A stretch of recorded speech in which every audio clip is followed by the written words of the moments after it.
Good morning, Mini Path Spiritual Center. Welcome to the sanctuary, everybody. So glad to see everybody here on this cloudy day. There's a million other sleep functions that you could be doing today, but we're glad you have joined us because it may be dark and cloudy out there, but it's sun shining in here. So we're going to start off that sunshiny process by saying hello to Reverend Deb over there. Hi. By saying welcome to the Sanctuary Band. And let's stand up and sing together and get our energy up, prepared for a great service today. 1, 2, 3, 4.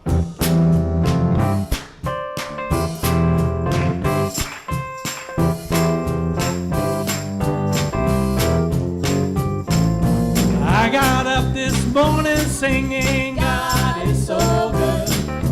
I got up this morning singing, God is so good.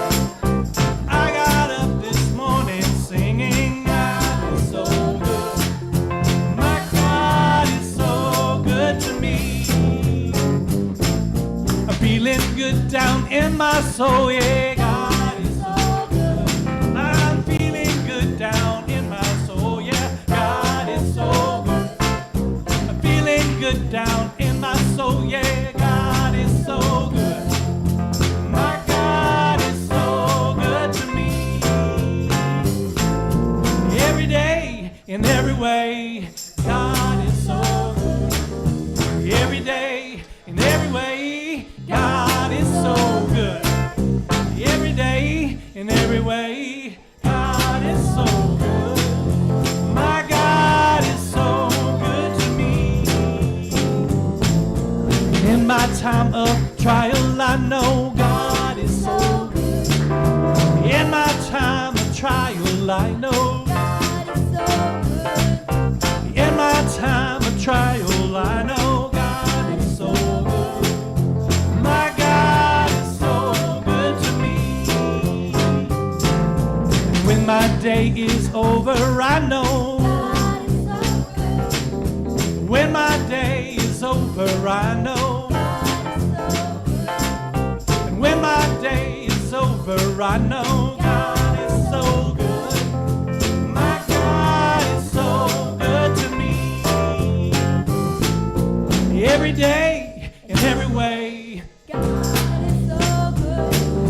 Every day, in every way. God is so good. Every day, in every way. God is so good. My God is so. My God is so.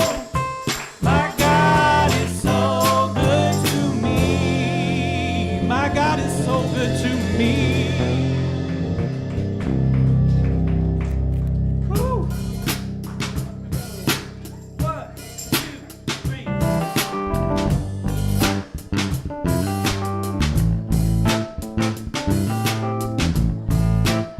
See if you remember this. If you want it, you can have it.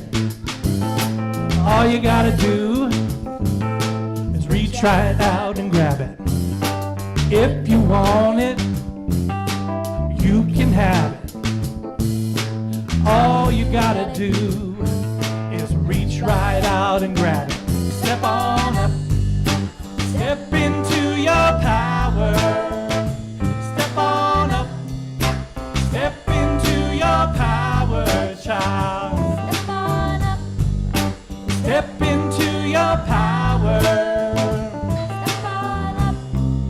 Step into your power, child.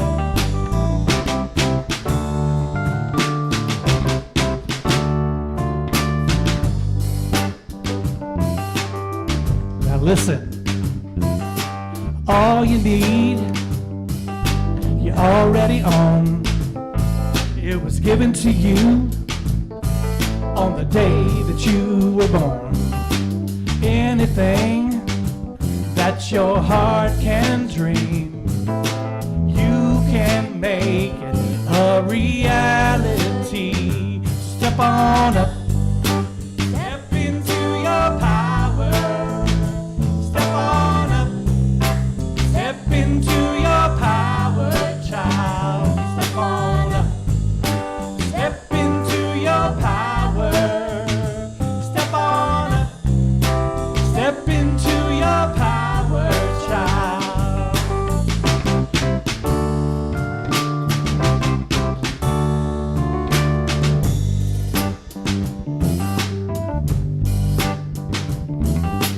Don't be afraid. Don't be afraid to fall. It's getting back up that's gonna make you strong. God only made one like you. So get on, people. Just do what you were born to do. Step on up. Step into your power. Step on up. Step into your power, child. Step on up. Step into your power. Step on up. Step into your power. Sing it to me. Step on up. Step into your power. Step on up. Step into your power. Child. Step on up. Step into your power. Step on up. Step into your power, child.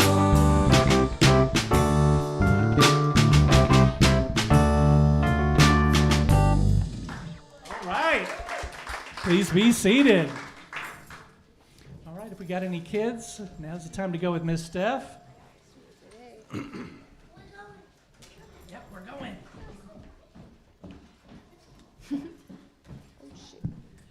I promise you, those kids get bigger week by week. It's like, I look over and they're like this big, and then they're this big, right? So welcome, everybody. Welcome to Mini Path Spiritual Center. That's right, no doubt. Look at this one, no doubt. Welcome to Mini Path Spiritual Center, formerly Unity of Music City. If you came looking for Unity of Music City, you are at the right place. We're just going through a name change that started in, I guess, March, April timeframe. So all of that stuff takes a period of months. So we are evolving, I guess, rising out of the ashes of Unity of Music City. Not that there were any ashes to evolve from. That was just a metaphor that sounded good at the time, right? So we are so happy that you are here. Many Path Spiritual Center is a place for authentic transformation. And when I say authentic transformation, I mean transforming back into who we were born as, which is a divine child of God. We are remembering who we truly are every time we walk through these doors. We are remembering that we have a path, that we set our own course in our spiritual life. And hopefully we do three things while we're here. Number one, we want to love you. Number two, we want to give you a place for community support, a place to be in a community. And number three, hopefully give you some tools that will help you along your spiritual path. So that's the whole reason that we exist, and we're so glad you're here to participate in that today.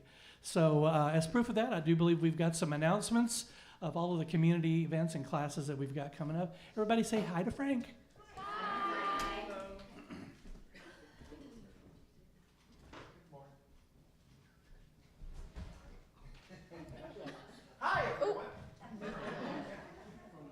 Don't do that now. Yeah. Good morning, folks of Many Path Spiritual Center. The announcements for today, Sunday, May 4th. Y'all want to help clean up? Be part of the Spick and Span Shiners to get on the crew. See me or email me. I will be emailing everyone this week to get on a schedule. So the maypole is supposed to be today. It's raining. The maypole itself represents a phallus. And if you go out there in the wet earth, the phallus is doing this. So we are going to just wait until next week, and we'll pop out there. It's supposed to be a little bit sunnier. So I'm sorry about that. The maypole will feel better. Sure. Join us next week. There's a group of us meeting to head to the Hindu temple next Saturday. And so if you want to email me this week, we will organize where we're going to be meeting so that we can drive out there.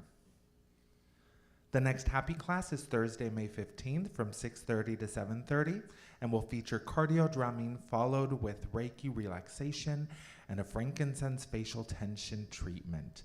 Cost is $20, adults $20, $15 for the teens. Sign up at the front bulletin board or email happilysteph@gmail.com. Youth graduation potluck will be Sunday, May 18th, following the service. Bring a dish and celebrate our graduate, Jackson.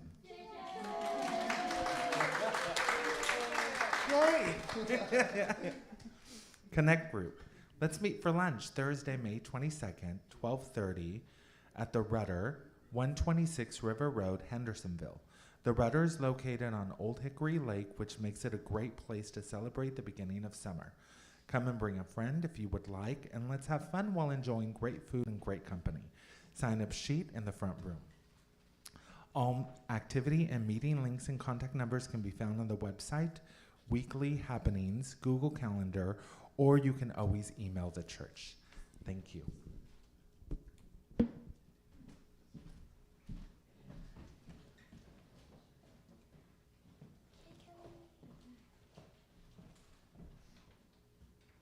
We don't have a bowl today. It's okay.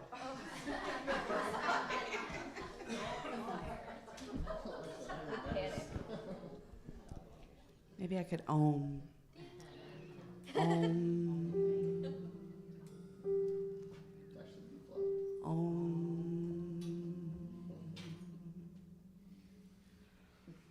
Om. Lovely. Good morning, Mini Path Spiritual Center. Let's begin this portion of our service by taking a deep centering breath.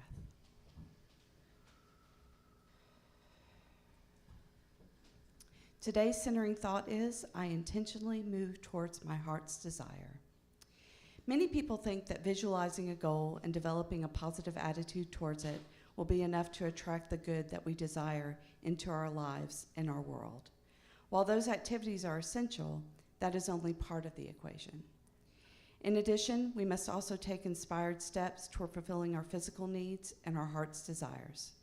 Whether it's a big step or a small step, it instantly adds us in attracting the relationships, outcomes, and enhanced abundance we seek. The law of inspired action is all about taking those real, actionable steps to invite what we want into our lives. Often that inspiration comes from within, from that gentle internal nudge that we feel. Inspired action will come about when we are aligned with who we are, which is an extension of source energy. The divine love is within us in all things. When we let go of our need to control how things work and are instead open to all possibilities, it makes room for new ways of achieving the goals we might not have considered otherwise. And taking the physical steps to move ourselves closer to a vision is so very crucial, even if we need to push ourselves out of our comfort zone to do so. Practicing this law is all about slowing down, getting quiet, creating space for internal guidance, and remembering who we truly are.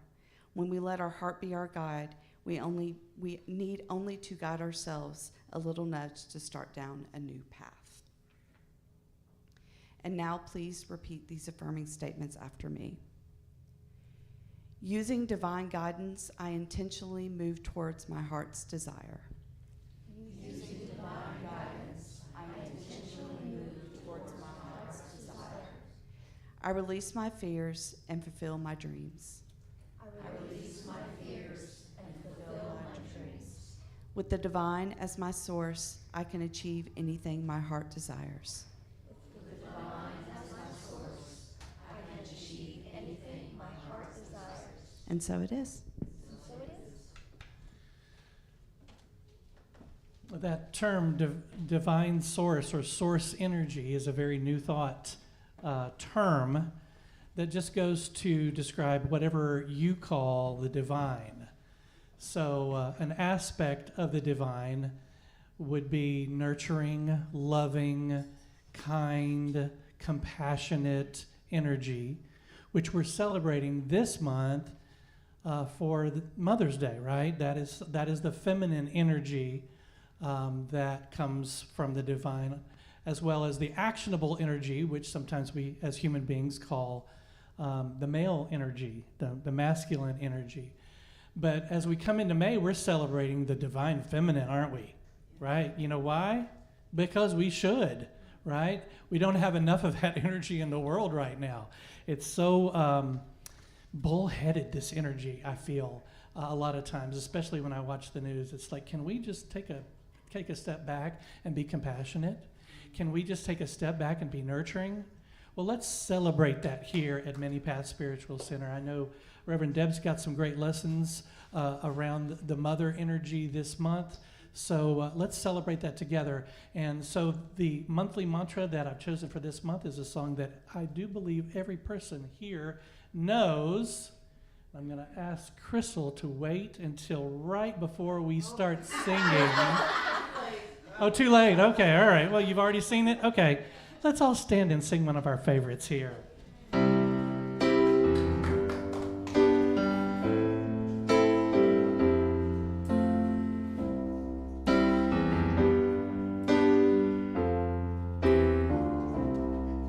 When I find myself in times of trouble, Mother Mary comes to me, speaking words of wisdom, let it be. And in my hour of darkness, she is standing right in front of me, speaking words of wisdom, let it be.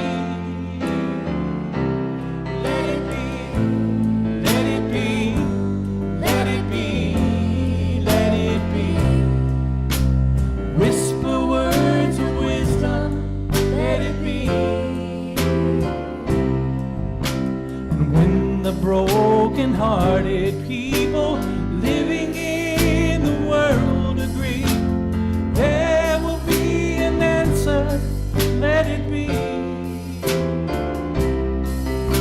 But though they may be parted, there is still a chance that they will see there will be an answer, let it be.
Up to the sound of music, Mother Mary comes to me, speaking words of wisdom, let it be.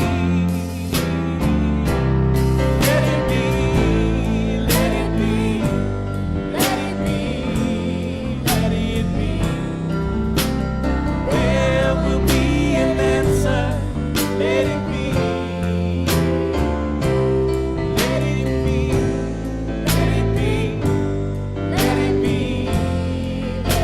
be.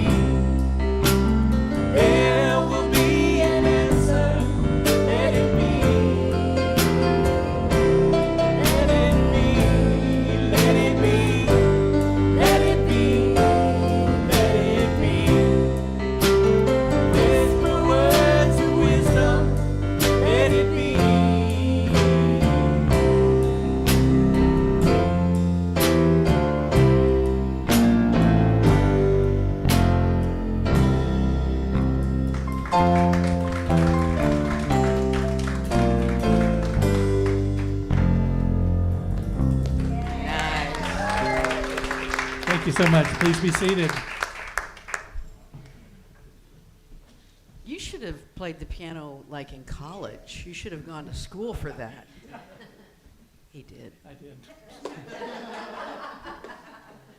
Good morning, everyone. Welcome to Many Paths Spiritual Center. I'm so grateful to see all of you here who made it through the rain. We're going to do our meditation now, and I promise you that I will not fall asleep during it.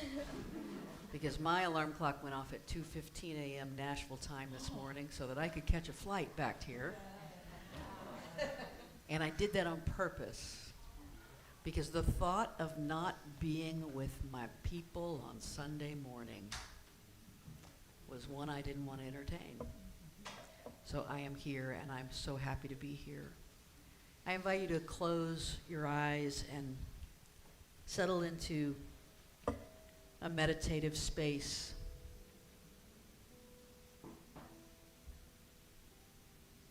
Do whatever it is that you need to do to let your body know that it doesn't need to be getting all the attention right now.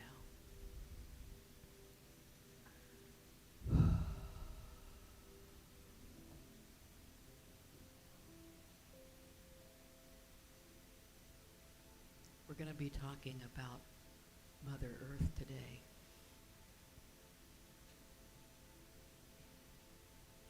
And Mother's Day is coming soon. I invite you to center your thoughts on a person who exemplified mother energy in your life.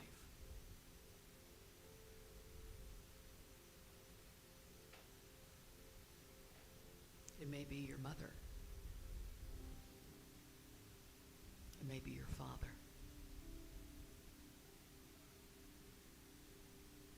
It may be someone who showed up at just the right time. Favorite aunt.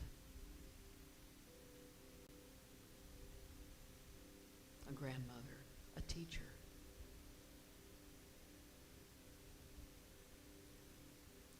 Someone who did for you what mothers do.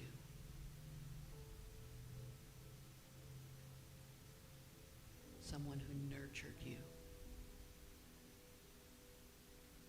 who listened to you,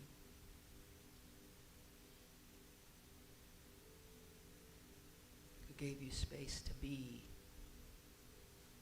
and space to grow. Who validated you.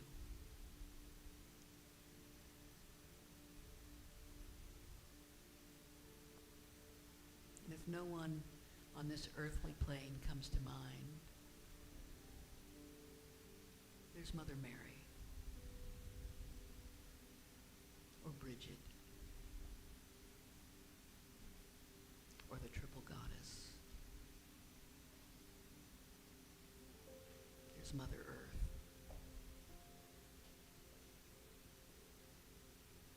Who produced you like a flower, brought you forth to bloom, and loves you as she loves all of life.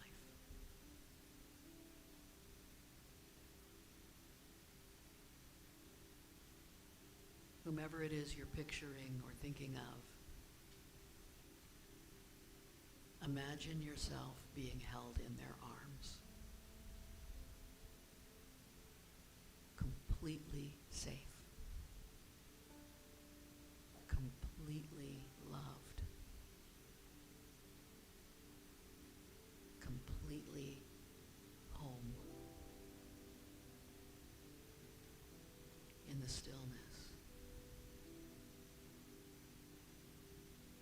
in the silence.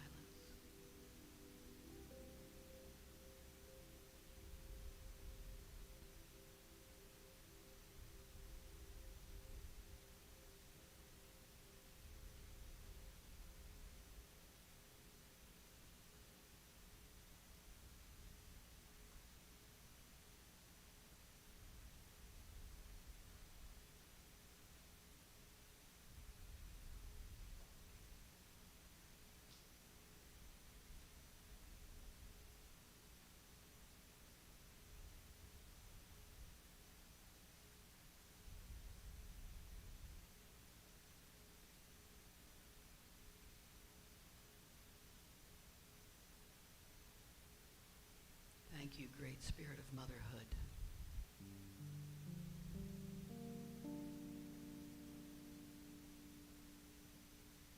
Thank you, Mother God.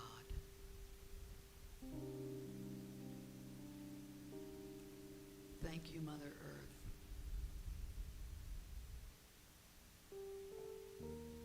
For holding us close to you.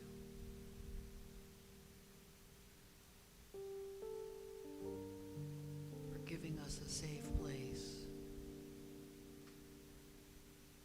Beauty we can count on. Seasons we can trust.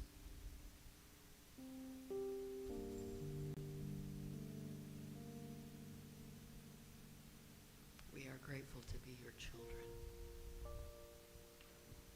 So it is.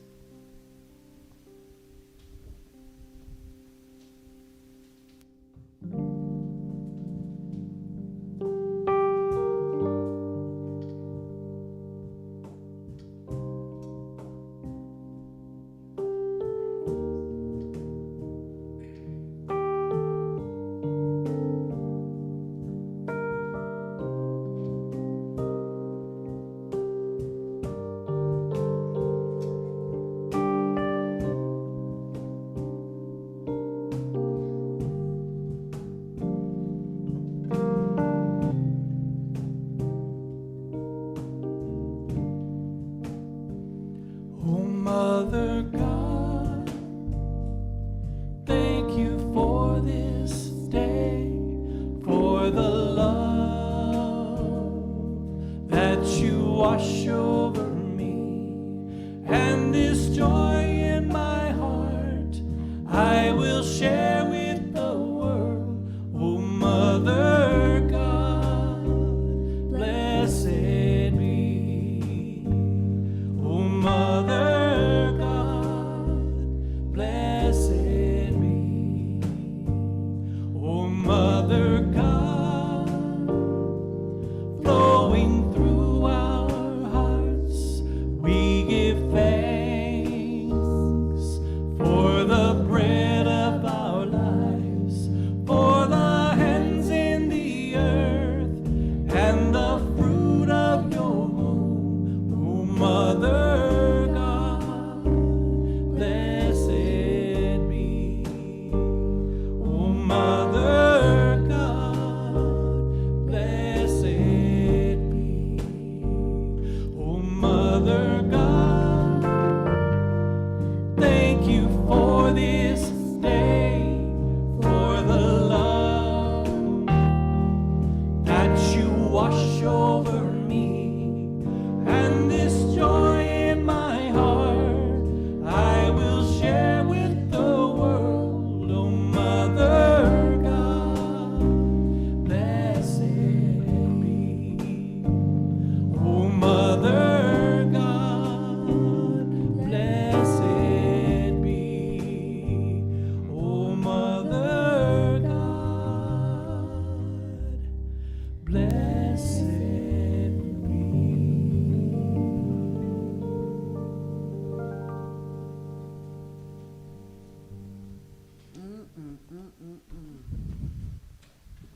I remember about 25 years ago, I was gathered with a group of people.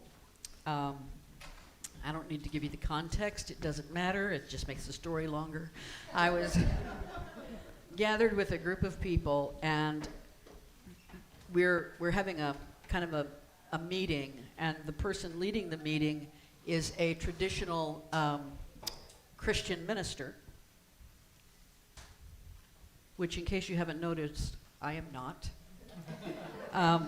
He was a traditional Christian minister, and throughout the entire evening, it was like 25 of us in this room at the Nashville City Club. It was very la-di-da. We're sitting up there looking out over the skyline. And he says, he kept referring to God as she. He kept, every time he would mention God, he would say she this, she this, she this. Everyone, just so happened that there were only 2 women there were 24 men, right? And so one of the men finally said, you know, listen, I'm just curious. I'm not bothered by it. I'm just curious by it. Why do you keep referring to God as she? And the man looked at him and said, "Do you think God's a he?" He said, "Well, God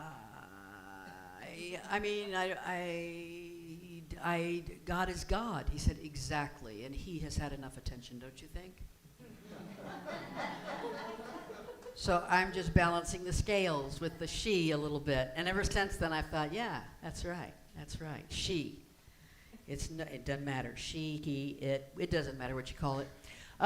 We talk a lot about transcendence around here. And we talk a lot about enlightenment. We've talked about Buddhism and Hinduism. We've talked about getting beyond ourselves. We've talked about taking off all the layers of ego till we get to the divine core that we are, all that kind of stuff. But for a couple of weeks, it might feel like months, I don't know, couple of weeks at least, we're going to be talking about the sacred earth. We're going to be balancing these energies just a little bit because we live here on this planet. And we can talk about enlightenment and going beyond and transcendence all we want to, but the truth of the matter is when the rubber meets the road, right? There is actual physical reality that we are living in and working in, and this earth is part of that. And I love this picture. When I saw this picture, I have to use it. I'm not going to talk about antelopes at all, but I might talk about the bird, but I love this picture. And Nikki and I are big fans of benign nature shows. We like benign nature shows. We love to see the little gazelles running across, but the second the music changes and they show the lion stalking, Nikki starts screaming at me, "Turn it off! Turn it off! I don't want to see it! Turn it off!" And heaven forbid there's a baby elephant, and then here comes the lion. Oh, no, forget it. We don't want to see it. But the truth is that is part of nature, right? Roadkill. It's part of nature. Somebody, years ago, I stopped in the middle of the road, and there was a box turtle. I guess it was a box. It was a turtle shaped like a box. But anyway, it was a turtle. And it was in the middle of the road, and I was afraid it was going to get hit, so I stopped on the side of the road, and I put the turtle on the other side of the road. And a friend of mine later on said, "You need to just let nature run its course." And I said, "We didn't let nature run its course when we put a road there." And by the way, I'm nature. And this nature just chose to help that turtle get across the road. So I feel okay about it. I love nature, and I love planting flowers, and I love this sacred earth that we live on. But the truth of the matter is that concept, the sacred earth, is in and of itself controversial. And we're going to talk about that today. I got a good friend who is an Episcopal priest. I got to turn that on. Good friend who's an Episcopal priest, and every year on Darwin's birthday, he gives a sermon on Charles Darwin.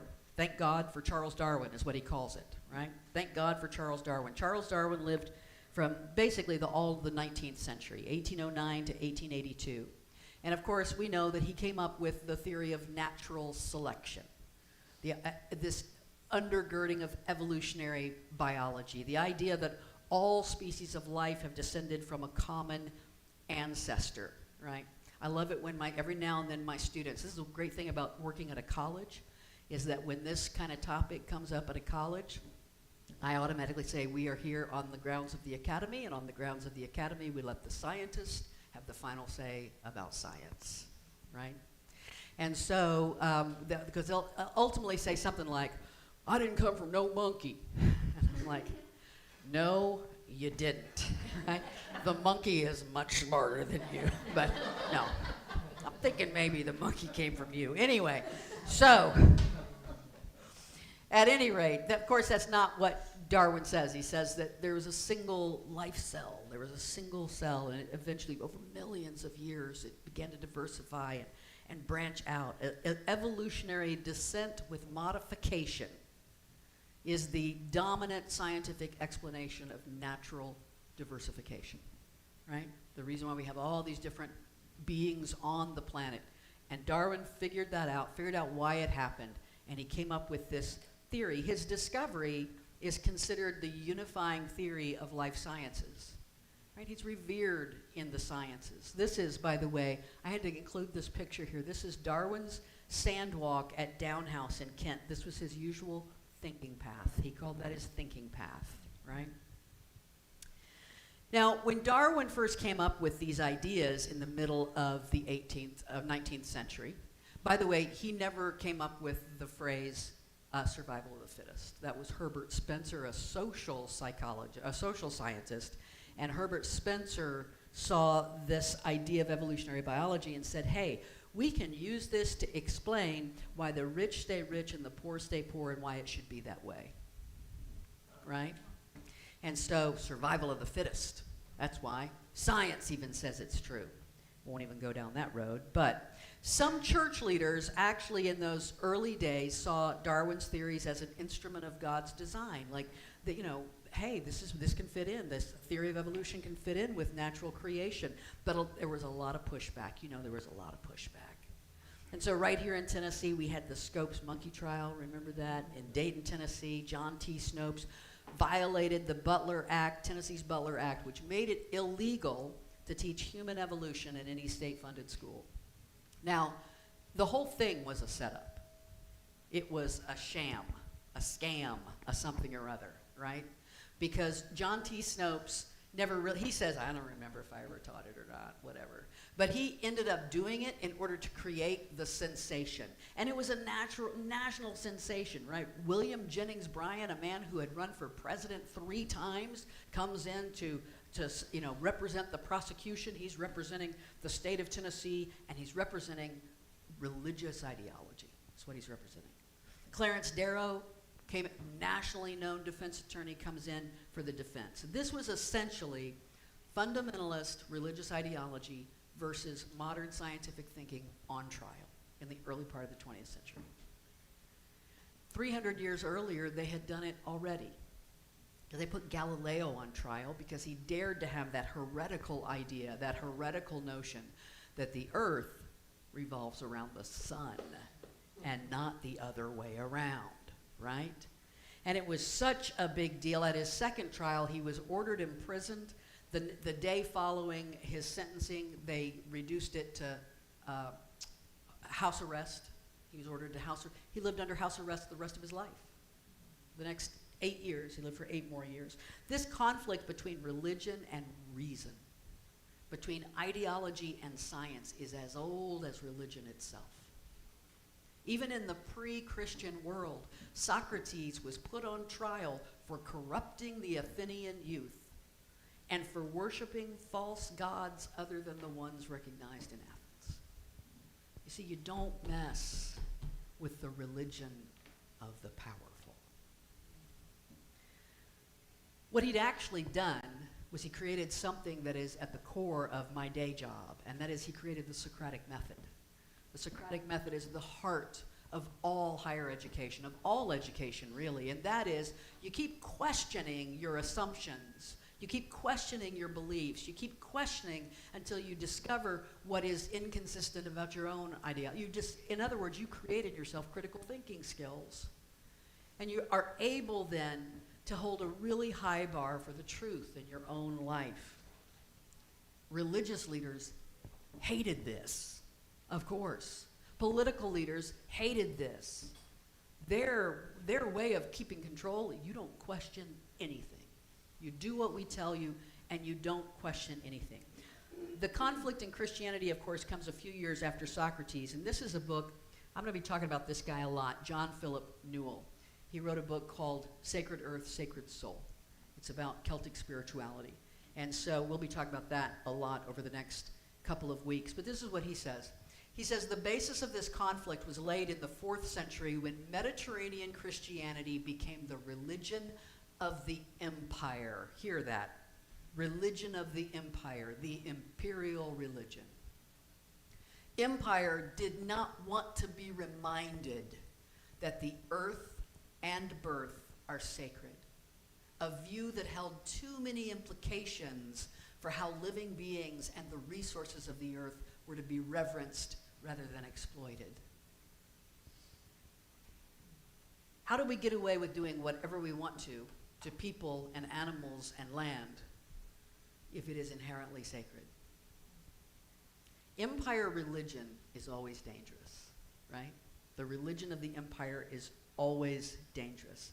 The Celtic world, which is what John Philip Newell specializes in, he has an organization called Earth and Soul. It's on a website too, but he's one of the leading scholars in Celtic spirituality.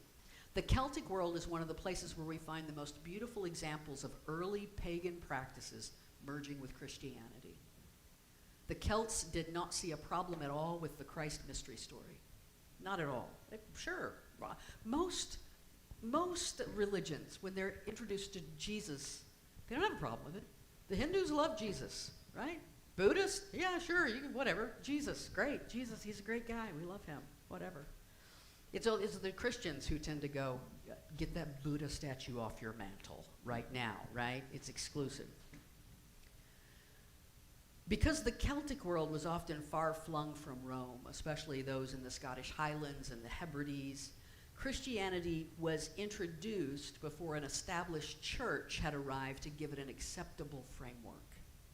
So they'd heard about Christianity, but they still had their culture, their Celtic culture, right?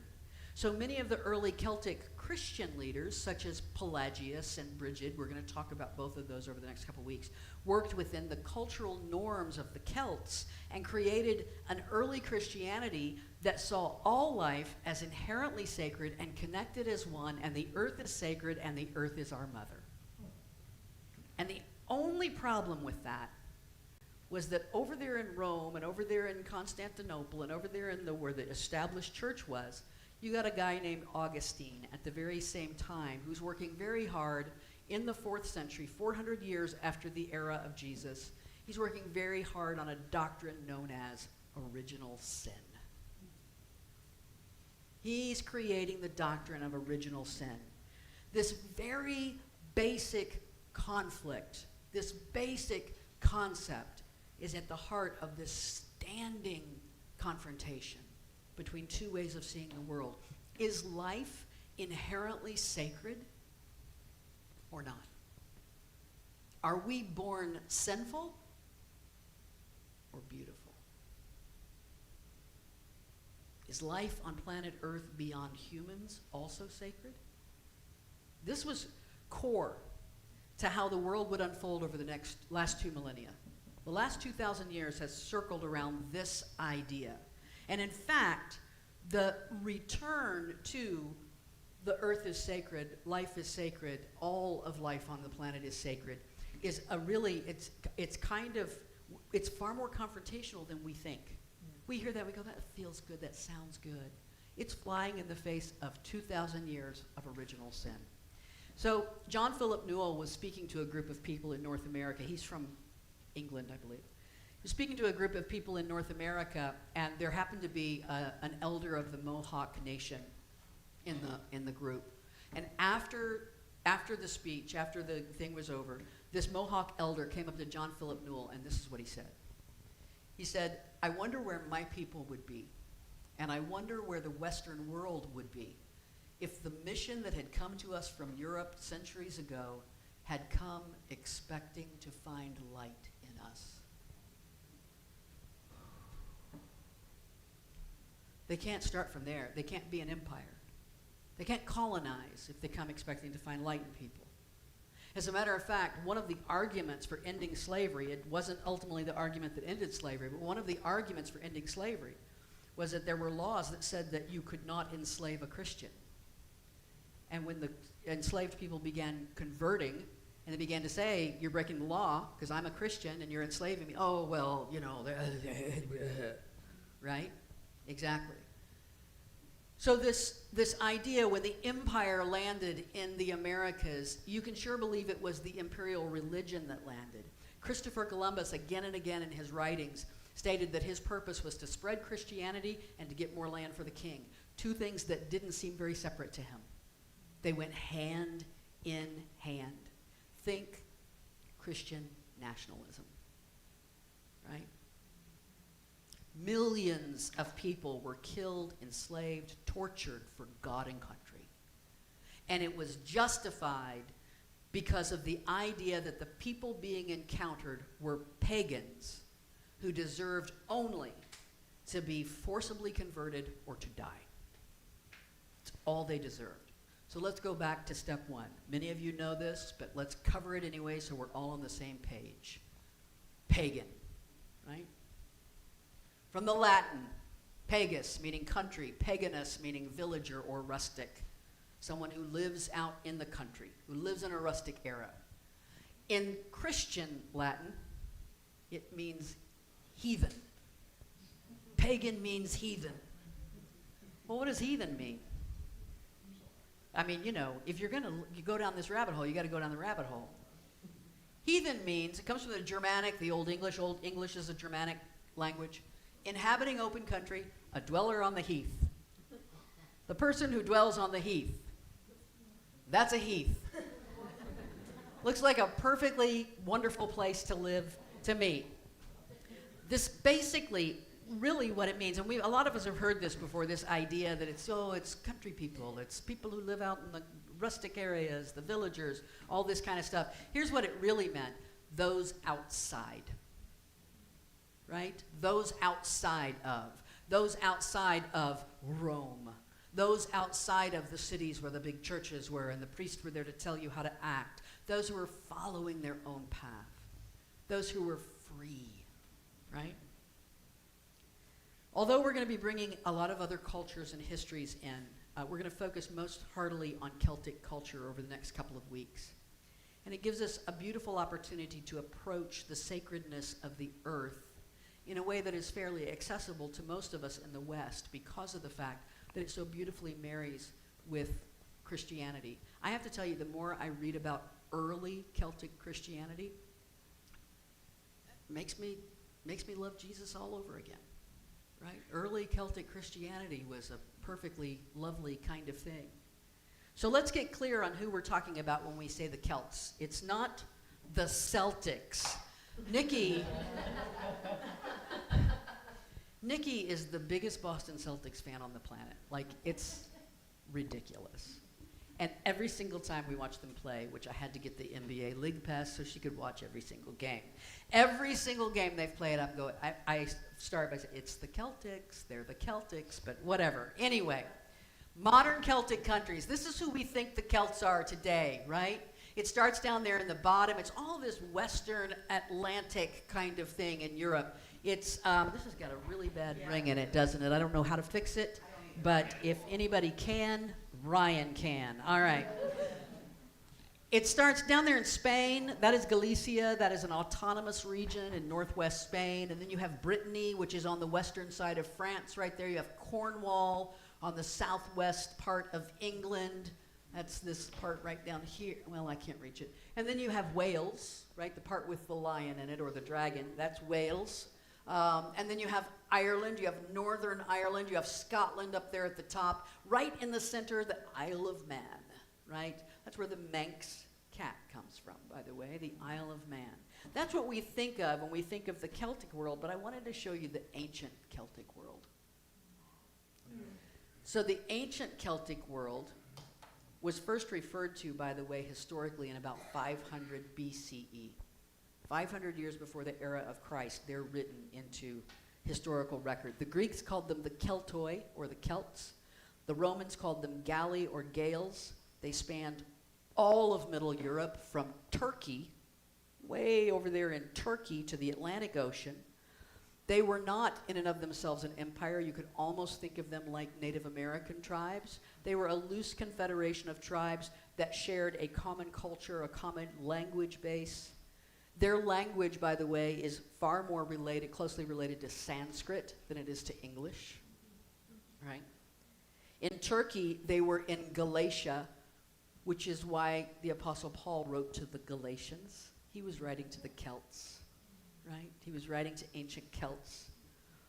In Spain, it was Galicia. In France, it was Gaul. You still hear it. France is still Gallic, right? Gaul. All of these mean land of the Gauls, land of the Celts. Roman historians describe them as worshiping without temples. That's what they said the Celts were. They were people who worshiped without temples because they didn't have buildings. They would worship in an oak grove, right? Outside, that they considered the forests and the mountains their temples. And the historians also note the Celts' tendency toward the divine feminine.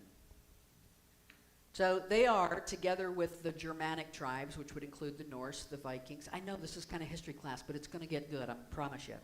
I love history class, but whatever. Okay, good. Together with the Norse and the ancient Slavic people and the ancient people of, those were the ancient people of pre-Christian Europe, right? Just like the Cherokee and the Iroquois and the Utes, the Utes made me think of, what's that movie? Yeah, the two Utes. Anyway, all right, never mind. Yeah, my cousin Vinny, there you go. We're the pre-Christian people of the Americas, right? So they brought to us, you might have been familiar with the Celtic cross, which is a symbol of Celtic Christianity, but we believe the Celtic cross might actually predate Christianity. And in the predated version, it's often shown with 4 even sides, right? Not the one long side, which tends to be more Christian. Those 4 equal arms were said to represent the 4 seasons, or maybe the 4 major Celtic holidays, Samhain, Imbolc, Beltane, Lunasa. Today we were going to do the Maypole. That was in honor of Beltane, one of the 4 major fire festivals. In the middle of all those are the 2 equinoxes and the 2 solstices, right? They make up the wheel of the year. The circle is said to represent the sun or the spiritual realm, eternity, universe. There are some historians who say that a version of this does predate Christianity, and it was called a sun cross or a sun wheel. It was a symbol of Odin, the Norse god. So if you know anything about the ancient Celts, you probably think about druids, right? And so we don't really know as much as we would like about druids. There isn't a lot that's left. They didn't write anything down. What we know are what other people wrote about the Druids, one of which, most notably, was Julius Caesar. Julius Caesar believed that their refusal to write anything down may have been designed to keep Druid wisdom secret, right? But the Druids were the priestly class of the Celts. They acted as judges, they were medical professionals, they were keepers of lore, they were the keepers of wisdom. They were the wisdom keepers, right? They played a central role in Irish mythology. But by the Middle Ages, the church has turned them into sorcerers. Because let's find a word that we can find a Bible verse that says you should not deal with sorcerers, right? Okay, let's make them sorcerers, whatever it is.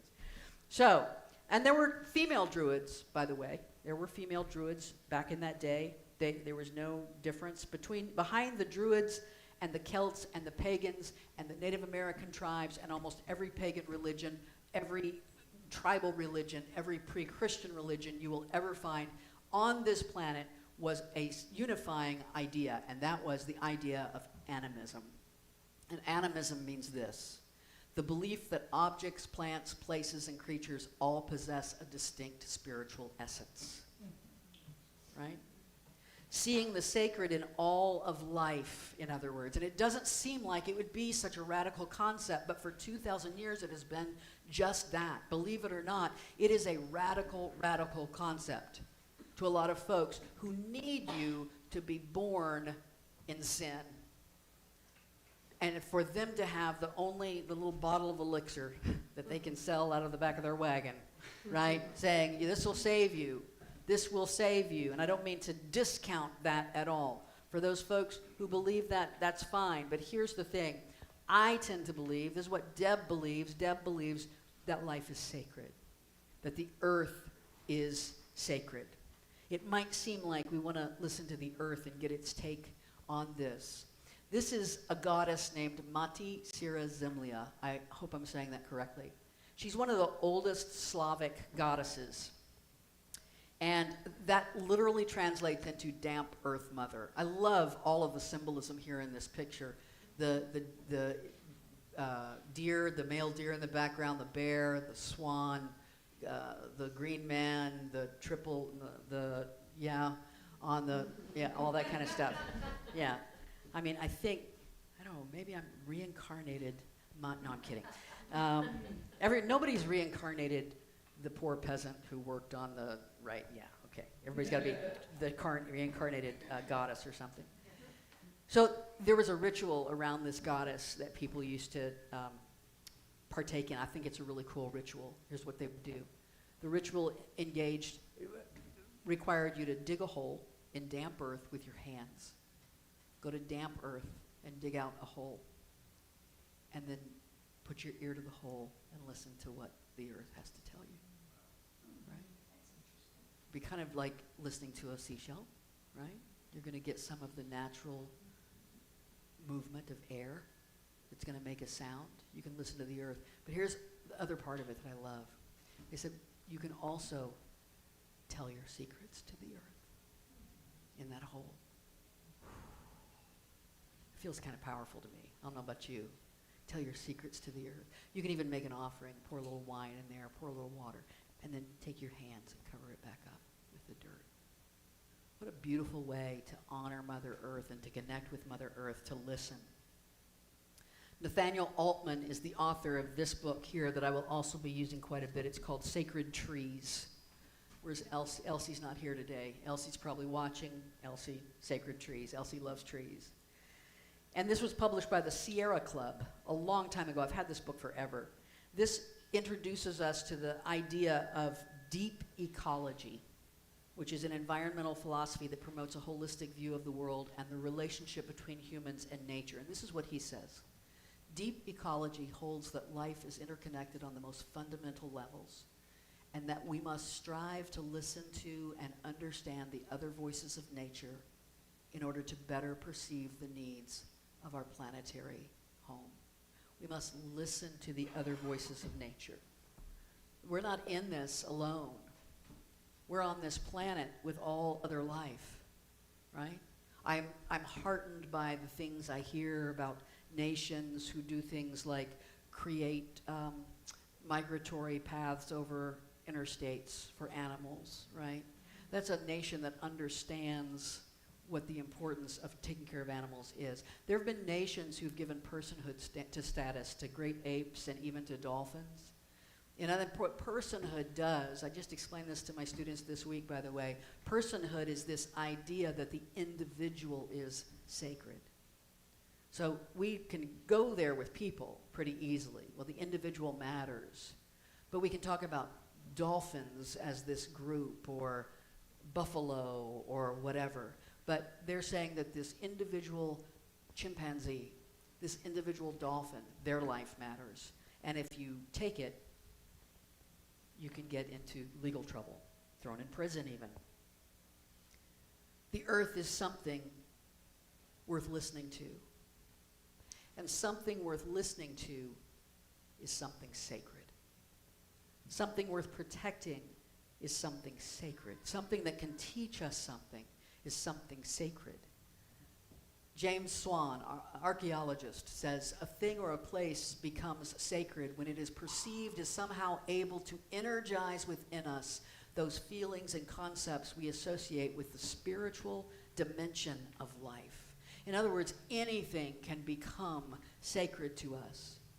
Every time I look at someone online, it's not hard to find them, who, for instance, takes a look. We've got, I was going to look for one up here. We have crystals around here everywhere, and when I want one, I can't find one. All right. Might look at that amethyst back there and say, oh, there we go. Thank you, Crystal, for holding that up. Might look at that and say, it's just a rock. Honey, if it's just a rock to you, let it be just a rock. That's fine. Might be sacred to me. Might have a sacred purpose in my life. And that's okay too, right? Because anything that is able to energize within me the feelings and concepts I associate with the spiritual dimension of life becomes sacred to me. The fire I build in my backyard becomes sacred to me. The tree I plant, the flower I plant becomes sacred to me. I know that I don't have to work too hard to convince this group that the earth is sacred, right? I think most of you are kind of with me on that. But I figured it was a good place to start, just to establish the fact that this sacred mother that gave birth to us, we are flowers on the earth, blooming every day, is indeed a living being that is part of the energy of life that sustains all of us. And so I want to leave you today with the words of Chief Seattle. You might find other pictures of Chief Seattle, but that's the only actual picture of Chief Seattle that we have. course, a Native American leader. The city of Seattle is named for him.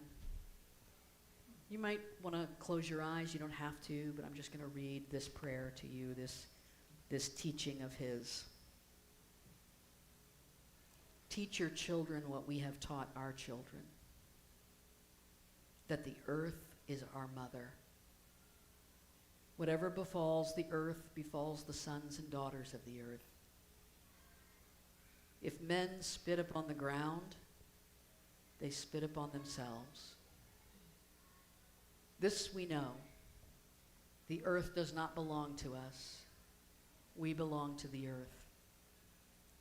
This we know. All things are connected like the blood which unites one family. All things are connected. Whatever befalls the earth befalls the sons and daughters of the earth. We did not weave the web of life. We are merely a strand in it. Whatever we do to the web, we do to ourselves. Namaste.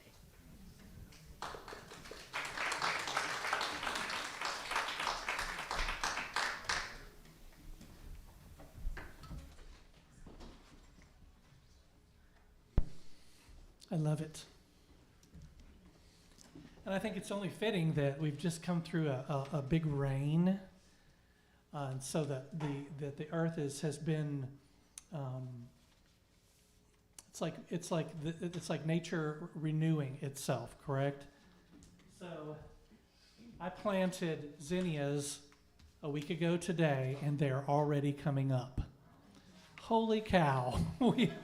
That means we've had sun and rain and plenty of it. So I'm ready to get back to that next week. I think it's going to be a beautiful week, maybe a little cooler, which is not a bad thing, right?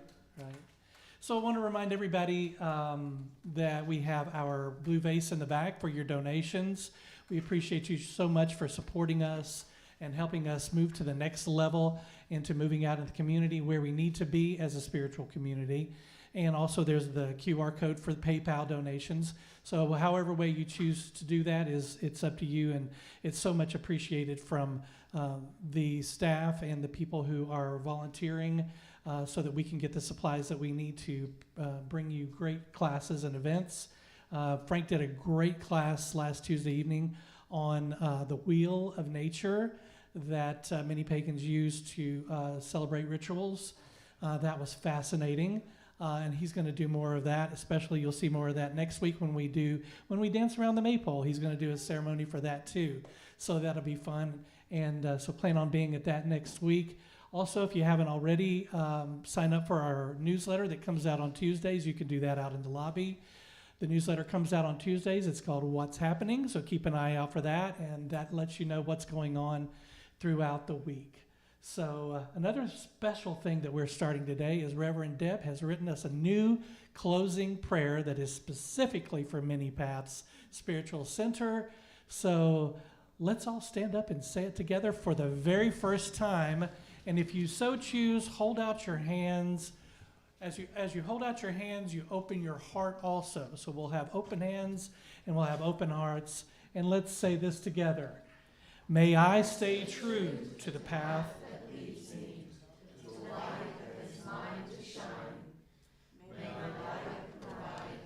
and kindness to others on their journey. May I bring peace to every situation, comfort to grieving, and love to all beings. May my heart remain centered on what is sacred to my soul, and so it is. Here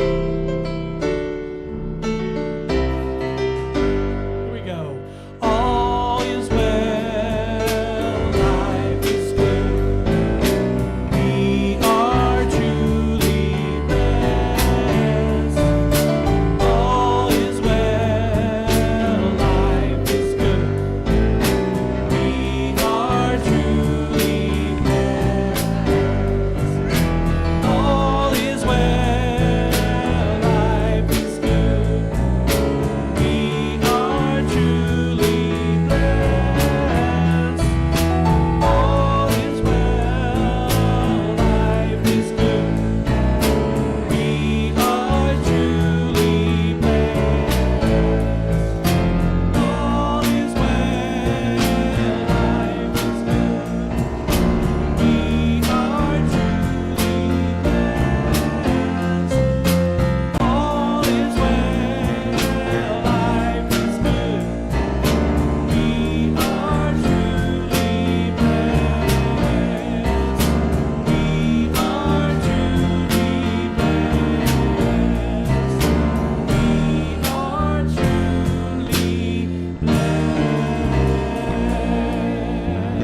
Thank you so much, everybody. Have a great week, and we'll see you back next week. Thank you so much.